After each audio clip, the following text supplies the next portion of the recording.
ইসলামে ফাজলামের জিনিস, ফাজলামে ইসলাম মানে কোরআনের ইসলামে নাই, আল্লাহর ইসলামে নাই, মোল্লাদের ইসলামে থাকতে পারে এই ফাজলামে।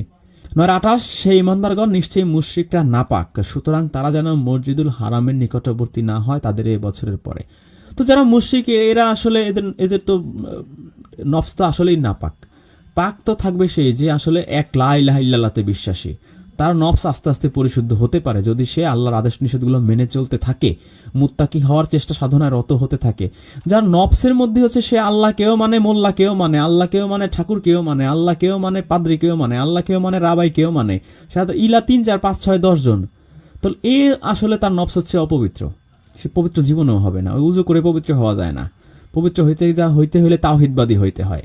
তো তারা যেন মসজিদুল হারামের নিকটবর্তী হয় এবছরের পর। তো লাভ কি? এর ঘরেও যদি মসজিদ থাকে, এলাকাতেও যদি মসজিদ থাকে, মক্কাতেও যদি মসজিদ থাকে, বাইতুল মোকাররমেও থাকে, ওইখানে নিকটবর্তী হয়ে কোনো ফায়দা নাই। ওই হুক্কুর দিনের মধ্যে 10 ওয়াক্ত 50 ওয়াক্ত নামাজ পড়লে কোনো ফায়দা নাই, কারণ এই মুশরিক।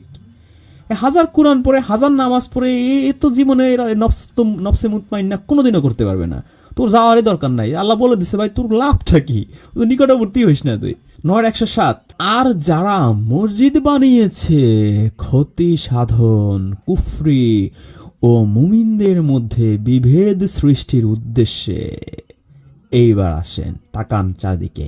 কি ওই মসজিদে জোরে আমিন বলতে দেয় না? চল আহলে হাদিস ভাইরা আমরা সবাই মিলে আরেকটা মসজিদ করি।